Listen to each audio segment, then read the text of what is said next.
আচ্ছা বলেন তো আপনাদের কাছে কি শহর ভালো লাগে না গ্রাম ভালো লাগে? আমার মায়ের তো কোনোভাবেই শহর পছন্দ না। আমার মায়ের গ্রামে থেকেই নাকি অনেক, অনেক শান্তি। এই তো মাত্র ২ দিন হলো আমার মা আমার বাসায় এসেছে। কিন্তু এখনই একদম অস্থির হয়ে গেছে কখন সে গ্রামে ফিরে যাবে। তাও তো এই ২ দিন খুব কষ্ট করে অনেক জোর করে রেখেছি। যেই দিন এসেছে তার পরের দিন থেকেই শুরু করেছে আমি গ্রামে ফিরে যাই। আমার একদমই ভালো লাগছে না। এভাবে কেন বন্দি হয়ে আমি বাসায় বসে থাকবো? আমি তো গ্রামে গিয়ে আমার চারপাশ খোলামেলা পরিবেশ সব জায়গায় হেঁটে, হেঁটে বেড়াবো। অনেক শান্তি লাগে ওখানেই। আমার মা কিন্তু গ্রামেও একাই থাকে। এই বয়সে নিজে, নিজে রান্না করেও খায়। আমার তো ভাই নেই যে ভাইয়ের বউ হয়ে ভাইয়ের বউ রান্না করে খাওয়াবে আমার মাকে। তো সারাটা জীবন একা একাই হচ্ছে রান্না করে খেতে হবে যদি আমাদের কাছে না এসে থাকে। তবে আমার মাকে কোনোভাবেই বুঝাতে পারি না যে আমাদের কাছে এসে থাকো, এই বয়সে তোমার রান্না করে খেতে হবে না। আমরাই রান্না করে খাওয়াবো।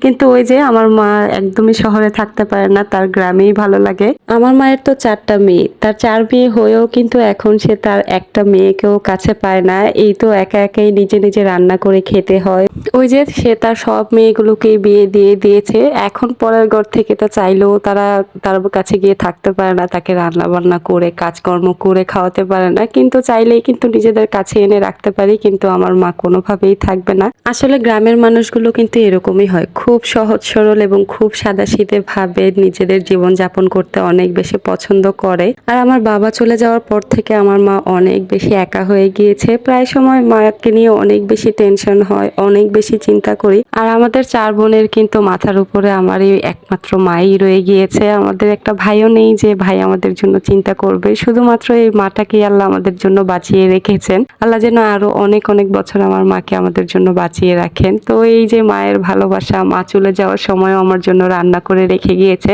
যেন মায়ের হাতের রান্না আমি ২ দিন ধরে খেতে পারি। সবাই আমার মায়ের জন্য প্লিজ অনেক বেশি, বেশি করে দোয়া করবেন। তো দুপুরে খাওয়া-দাওয়া করেই হচ্ছে আমার মা চলে গিয়েছিল। তো মায়ের জন্য অনেক বেশি মন খারাপ লাগছিল। আমার বাচ্চা দুটো একদমই একা হয়ে গিয়েছে। আমার বাচ্চারা তো এই ২ টা দিন ওর নানুকে পেয়ে অনেক বেশি খুশি ছিল।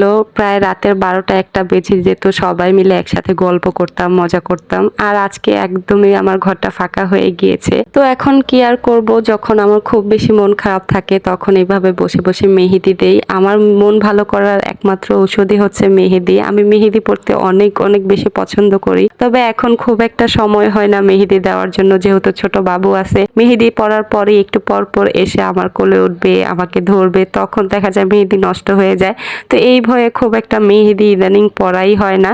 তবে আজকে কেন যেন ইচ্ছে করছিল একটু মেহেদি পড়ি। তো একা, একা বসেছিলাম বারান্দায়। তাই এই তো বসে, বসে মেহেদি দিচ্ছিলাম। তো এই ছিল আমার আজকের ভিডিও। আপনাদের কাছে কেমন লাগলো অবশ্যই কমেন্টে জানাবেন। আল্লাহ হাফেজ।